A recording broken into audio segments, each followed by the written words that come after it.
Widya dengan NIM 2024-41041. Saya Natasha Kirana dengan NIM 2024-41059. Di sini kami dari kelompok 2. Video ini dibuat untuk memenuhi tugas mata kuliah literasi digital yang bertemakan produktivitas dan kreativitas digital, yang mengangkat topik literasi hak cipta, lisensi, dan serius di Instagram List untuk konten kreator pemula. Mari kita lanjutkan ke pembahasan. Setiap hari, jutaan video diunggah di Instagram Reels. Namun, tidak semua konten kreator memahami bahwa penggunaan lagu, foto, atau video orang lain dapat menimbulkan masalah hukum.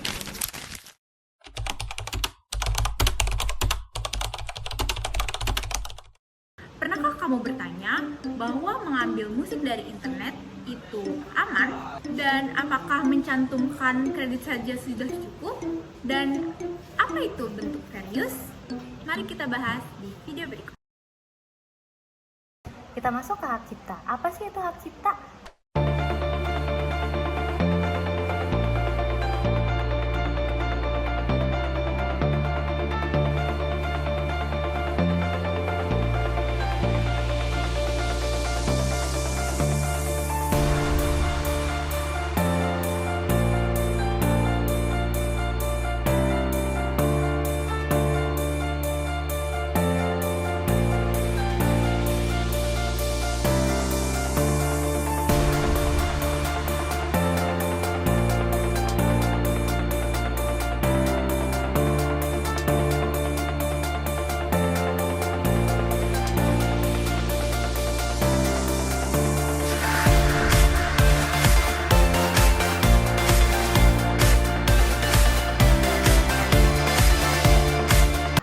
Adalah hak eksklusif yang secara otomatis dimiliki oleh seseorang pencipta sejak karyanya selesai dibuat, entah itu musik, video, tulisan, maupun desain.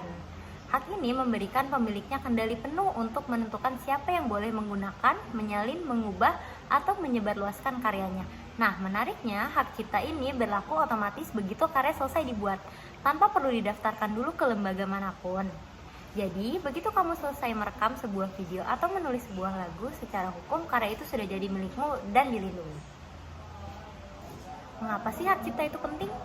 Nah, coba bayangin, kamu udah ngabisin waktu berjam-jam, bahkan berhari-hari untuk ngebuat entah karya maupun lagu, video, ataupun desain. Kamu udah nyurahin waktu, tenaga, dan ide orisinal ke dalamnya. Tapi tiba-tiba ada orang lain yang ngambil karya kamu gitu aja, ngeklaim jadi punya dia, atau gunain tanpa kepentingan komersial tanpa memberikan apapun sebagai balasan. Tentu itu tidak adil kan? Nah, disinilah hak cipta itu berperan. Ia memberikan perlindungan hukum bagi para pencipta, memastikan mereka mendapatkan pengakuan atas karyanya, dan tak kalah penting memberikan mereka kendali serta potensi penghasilan dari hasil kreativitasnya sendiri. Tanpa perlindungan ini, orang akan kehilangan motivasi untuk berkarya karena hasil kerja keras mereka dapat dengan mudah diambil gitu aja. Apa aja sih karya yang bisa dilindungi? Ada mulai dari musik, video, foto, desain grafis, sampai tulisan. Nah, jadi kalau dipikir-pikir hampir semua konten yang kita lihat setiap hari di media sosial itu sebenarnya karya yang punya pemiliknya masing-masing serta dilindungi juga secara hukum. Contoh pelanggarannya semisal kayak banyak nih konten creator yang tanpa sadar melanggar hak cipta. Coba aku bahas satu-satu ya kasusnya di sini. Kita satu kasus. Pertama, mengambil foto dari Google. Banyak orang pikir bahwa foto yang muncul dari hasil Google itu bebas dipakai siapa aja. Padahal, foto-foto tersebut tetap punya pemiliknya dan menyalin untuk digunakan tanpa izin, apalagi untuk kepentingan komersial tetap masuk ke dalam pelanggaran hak cipta. Meskipun fotonya mudah ditemukan serta gampang juga untuk diunduh. Kita masuk ke study case kedua atau study case terakhir. Kita ambil menggunakan lagu tanpa izin. Sering juga kita lihat konten kreator yang menambahkan lagu populer sebagai background video mereka, entah hanya untuk sebentar juga atau sekedar musik latar. Tapi tindakan ini juga tetap resiko loh. Kenapa? Karena bisa ngeklaim kalau lagu itu jadi milik kita, dan juga ngeklaim hak cipta, dan juga bisa bikin video yang di take down oleh platform yang sudah kita upload.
Nah, setelah kita sama-sama tahu apa itu hak cipta dari penjelasan tadi, sekarang muncul pertanyaan baru nih.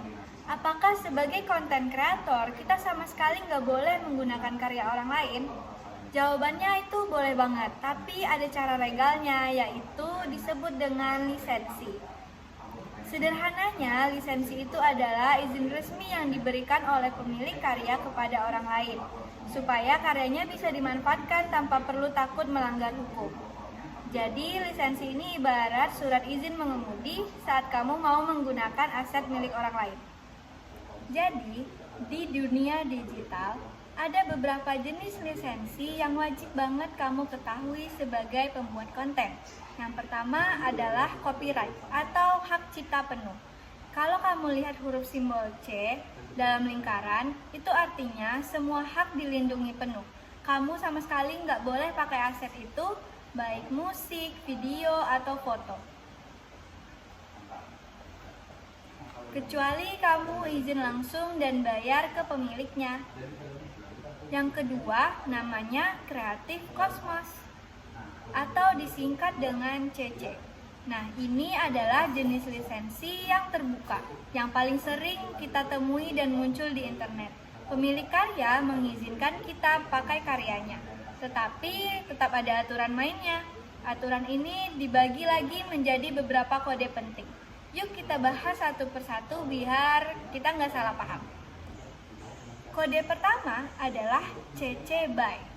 Ini artinya kamu boleh pakai, modifikasi, bahkan komersialkan karyanya. Asal kamu wajib mencantumkan kredit atau nama pemilik aslinya di deskripsi video kamu. Adil bukan?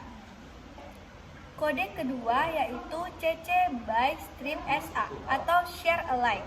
Di sini artinya kamu boleh pakai, tapi kalau kamu mengedit atau membuat karya turunan dari aset tersebut, karya baru buatanmu juga harus diberikan lisensi terbuka seperti yang serupa.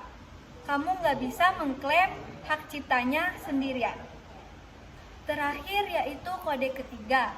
Kode ini paling krusial banget buat konten kreator komersial dengan kode CC BY Strip NC, artinya non komersial.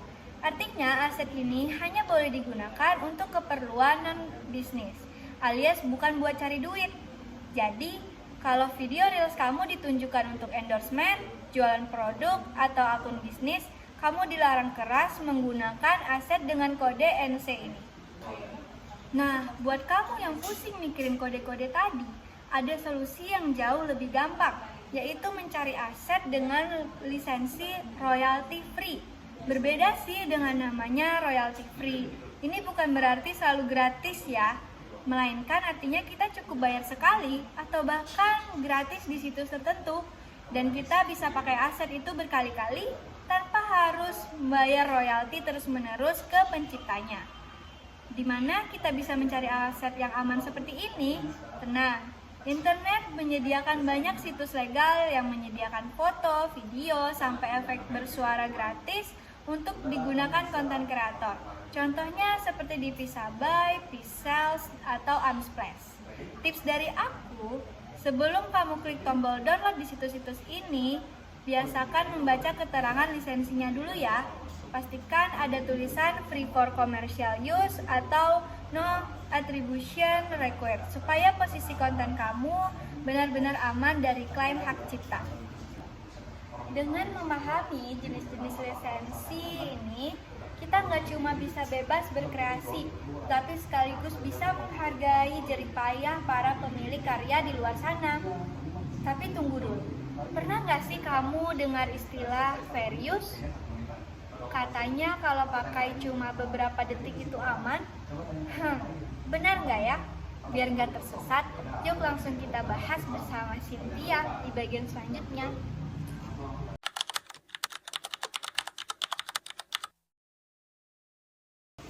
Setelah memahami hak cipta dan lisensi, sekarang kita masuk ke istilah yang sering disalahpahami, yaitu fair use. Banyak konten kreator yang mengira bahwa mencantumkan kredit atau memakai sebagian kecil karya orang lain berarti konten yang mereka gunakan sudah aman. Namun, tidak semudah itu. Lalu, apa sebenarnya fair use? Fair use atau penggunaan wajar adalah suatu konsep hukum yang memungkinkan seseorang menggunakan sebagian karya orang lain tanpa izin pemiliknya, namun dalam kondisi tertentu, seperti penggunaan untuk pendidikan, kritik, ulasan, atau penelitian. Supaya lebih mudah dipahami, mari kita lihat beberapa contoh.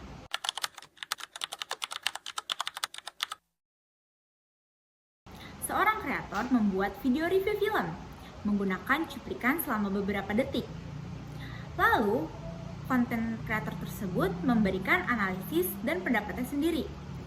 Konten seperti ini termasuk bisa dikategorikan ke dalam fair use karena cuplikan tersebut hanya digunakan sebagai pendukung pembahasan, bukan sebagai pengganti karya aslinya.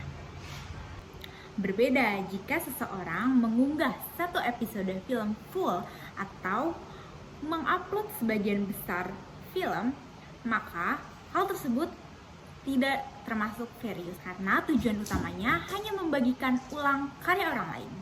Bagaimana dengan Instagram Reels? Misalnya, kamu mengambil konten video orang lain, menambahkannya dengan musik yang sedang viral, lalu mengunggahnya kembali tanpa izin orang tersebut.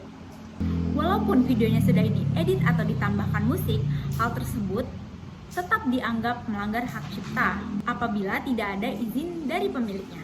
Kalau sudah mencantumkan nama pemilik, berarti sudah bebas menggunakan karyanya? Jawabannya tidak selalu benar. Memberikan kredit memang bentuk sebuah penghargaan, namun tidak otomatis menggantikan izin dari pemilik hak cipta. Menjadi konten kreator di era digital sekarang tidak hanya membutuhkan kreativitas yang tinggi, tetapi juga tanggung jawab yang besar. Dengan memahami hak cipta, lisensi, dan konsep fair use, kita bersama-sama dapat menciptakan ekosistem yang aman, etis, dan saling menghargai karya orang lain.